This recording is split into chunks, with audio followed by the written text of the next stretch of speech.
আসসালামু আলাইকুম প্রিয় শিক্ষার্থীবৃন্দ, সবাই কেমন আছো? আশা করি তোমরা সবাই খুব ভালো আছো। তোমাদের সবাইকে লার্ন উইথ রাত্রি আক্তার লোপা ইউটিউব চ্যানেলে স্বাগতম। আমি রাত্রি। আজকে তোমাদের মাঝে আমি চতুর্থ শ্রেণীর বাংলাদেশ ও বিশ্ব পরিচয় বইয়ের অধ্যায় 2 ধর্মীয় সম্প্রীতি যে আছে সেই অধ্যায়ের অনুশীলন নিয়ে আলোচনা করব। দেখো, অধ্যায় 2 হচ্ছে অনুশীলনীতে প্রথমে ক নম্বরে আছে সঠিক উত্তরের পাশে টিক চিহ্ন দাও। আচ্ছা, আমরা সঠিক উত্তরগুলোর পাশে টিক চিহ্ন দেব। দেখো, 1 নম্বরে আছে সকল ধর্মের প্রতি শ্রদ্ধা প্রদর্শন করলে কি গড়ে ওঠে।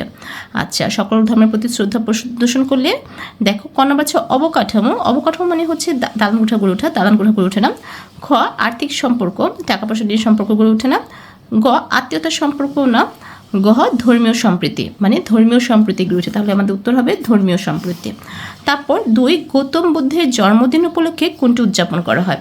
গৌতম বুদ্ধের জন্মদিন উপলক্ষে আমরা পড়েছিলাম হচ্ছে বৌদ্ধ পূর্ণিমা উদযাপন করা। তাহলে এখানে কতে আছে মধু পূর্ণিমা, কতে আছে প্রবর্ণ পূর্ণিমা এবং গতে আছে বৌদ্ধ পূর্ণিমা। আমাদের হবে বৌদ্ধ পূর্ণিমা গড়ে ওঠা হয়, বৌদ্ধ পূর্ণিমা উদযাপিত হয়। তারপর খতে আছে সত্য হলে তার পাশে স এবং মিথ্যা হলে তার পাশে মি লেখো। আচ্ছা, 1 নম্বর আছে ধর্মীয় সম্প্রীতির মাধ্যমে পারস্পরিক বৈরী সম্পর্ক গড়ে ওঠে। আচ্ছা, এখানে বৈরী মানে হচ্ছে শত্রুতার সম্পর্ক। ধর্মীয় সম্প্রীতির মাধ্যমে কারোর মধ্যে সাথে বৈরী সম্পর্ক গড়ে ওঠে না, সুসম্পর্ক গড়ে ওঠে। তাহলে এটা হবে হচ্ছে মি। কি হবে এটা? মি হবে, মিথ্যা হবে। তারপর ধর্ম সমাজে বিশৃঙ্খলা সৃষ্টি করে। ধর্ম কখনো সমাজে বিশৃঙ্খলা সৃষ্টি করে না, কারণ সকল ধর্মেতেই আছে হচ্ছে সবার সাথে মিলেমিশে থাকা, সবার সাথে ভালো ব্যবহার করা, সবাইকে শ্রদ্ধা প্রদর্শন করা। তাহলে ধর্মের মাধ্যমে কিন্তু বিশৃঙ্খলা না, শান্তি গড়ে ওঠে। তাহলে বিশৃঙ্খলা সৃষ্টি করে লিখেছি, এটা মিথ্যা হবে। তাহলে এটা হবে হচ্ছে মি। তারপর হচ্ছে 3 নম্বর কারো ধর্মীয় অনুষ্ঠান নিয়ে বিদ্রূপ করা উচিত নয়।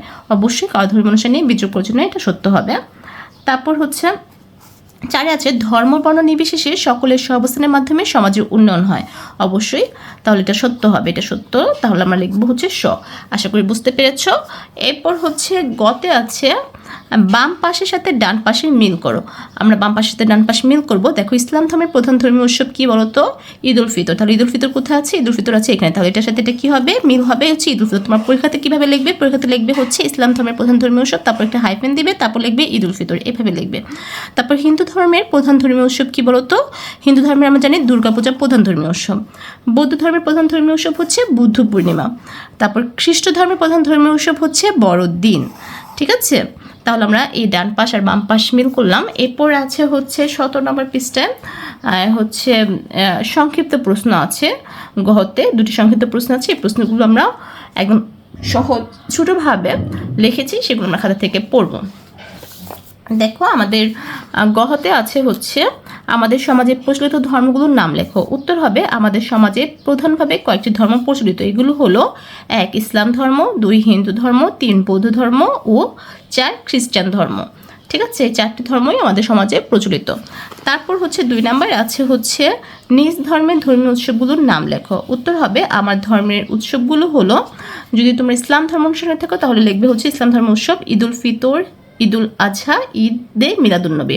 ঠিক আছে, আর যদি তোমরা হিন্দু ধর্ম অনুসারী হয়ে থাকো তাহলে লিখবে হিন্দু ধর্ম উৎসব। মানে সব লেখার দরকার নেই, ঠিক আছে, শুধু নিজ ধর্মেটা লিখবে, যে যে ধর্মে সেই ধর্মেটা লিখবে। আমি যেহেতু জানি না তোমরা কোন ধর্মে, আমি 4টি ধর্ম সম্পর্কে লিখেছি। হিন্দু ধর্মের উৎসব হচ্ছে দুর্গাপূজা, কালী পূজা, জন্মাষ্টমী। ঠিক আছে, তারপর বৌদ্ধ ধর্মের উৎসব হচ্ছে বৌদ্ধ পূর্ণিমা, মধু পূর্ণিমা, মাঘী পূর্ণিমা। খ্রিস্টান ধর্মের উৎসব হচ্ছে বড়দিন, ইস্টার সানডে। তাহলে আমরা যে যা ধর্ম সেটা লিখলে হবে, 4টি লেখার দরকার নেই। তারপর ও মানে বড় প্রশ্ন আছে, বর্ণমূলক প্রশ্ন আছে। 1 নম্বরে হচ্ছে ধর্মীয় সম্পত্তি রক্ষায় তুমি কী করবে তার তালিকা তৈরি করো। আচ্ছা, উত্তর হবে সকল ধর্মের প্রতি শ্রদ্ধাশীল আচরণ করব, কারো ধর্মীয় উৎসব রীতিনীতি ও প্রার্থনায় ব্যঙ্গ বা অবহেলা করব না। 3 বন্ধু, পরিবার ও প্রতিবেশীদের ধর্মীয় অনুভূতির প্রতি সম্মান দেখাবো। 4 ভিন্ন ধর্মের মানুষের সঙ্গে সৌহার্দ্যপূর্ণ সম্পর্ক বজায় রাখবো। আশা করি বুঝতে পেরেছ। তারপর 2 নম্বর কোশ্চেন ছিল হচ্ছে ভিন্ন ধর্মের প্রতিবেশীর সাথে তুমি কী ধরনের আচরণ করবে তা বর্ণনা করো। আচ্ছা, উত্তর হচ্ছে আমি আমার প্রতিবেশী ধর্ম নির্বিশেষে সব সময় সদয় ও সহমর্মী আচরণ করব, তাদের সঙ্গে ভদ্রভাবে কথা বলবো, প্রয়োজনে সাহায্য করব এবং উৎসব বা আনন্দের সময় তাদেরকে শুভেচ্ছা জানাবো। কোনো প্রকার বিদ্বেষ বা বৈষম্য প্রদর্শন করব না এই আচরণের মাধ্যমে আমরা পারস্পরিক বিশ্বাস ও ভ্রাতৃত্বকে শক্তিশালী করতে পারি। শুধু এই জিনিসগুলো লিখে দিলেই হবে যে আমরা ভিন্নধর্মের প্রতিবেশীদের সাথে কী করব, অবশ্যই সৌহার্দ্যপূর্ণ এবং সহমর্মী সদয় আচরণ করব। ঠিক আছে, এই কথাগুলো যদি সুন্দরভাবে গুছিয়ে লিখতে পারো তাহলে তোমরা একটা ভালো মার্ক পাবে আশা করি। আজকে এই যে দ্বিতীয় অধ্যায় ধর্মীয় সম্প্রীতি, এই অধ্যায়ের প্রশ্নগুলো আমাদের 2 নম্বর প্রশ্ন ছিল, এখানে আমাদের 4টি প্রশ্ন ছিল। আচ্ছা, আমরা 3 নম্বর প্রশ্নটা দেখব। 3 নম্বর প্রশ্ন হচ্ছে, তুমি কেন ধর্মীয় সম্প্রীতি রক্ষা করবে তা ব্যাখ্যা করো। আচ্ছা, উত্তর হবে ধর্মীয় সম্প্রীতি রক্ষা করা আমাদের সমাজকে শান্তিপূর্ণ ও সুন্দর সমৃদ্ধ করে। যদি আমরা একে অপরের ধর্মকে সম্মান করি তবে পারস্পরিক বিরোধ কমে যায় এবং বন্ধুত্ব, সহযোগিতা ও সামাজিক ঐক্য বৃদ্ধি পায়। ধর্মীয় সম্প্রীতি থাকলে শিশু, বৃদ্ধ ও সকল মানুষ নিরাপদভাবে বসবাস করতে পারে। এছাড়া এটি দেশের সামাজিক উন্নয়ন ও শান্তি প্রতিষ্ঠায় সহায়ক। ঠিক আছে, আশা করি বুঝতে পেরেছো এটাও। এরপর আমাদের 4 নম্বর কোশ্চেন ছিল হচ্ছে, তোমার ধর্মের একটি প্রধান ধর্মীয় উৎসব কীভাবে উদযাপন করো তা লিখো। আচ্ছা, আমার ধর্মের একটি প্রধান ধর্মীয় উৎসব যেভাবে উদযাপন করি তার নিচে দেওয়া হলো। আমার ধর্মে আমি যদি মুসলমান হয়ে থাকি তাহলে ঈদ উল ফিতর নিয়ে আমরা লিখবো। ঈদ উল ফিতর, ঈদের দিন সকালে গোসল করে খুশবু লাগিয়ে সুন্দর পোশাক পরে ঈদগাহে যাওয়া হয় এবং 2 রাকাত ঈদ নামাজ আদায় করা হয়।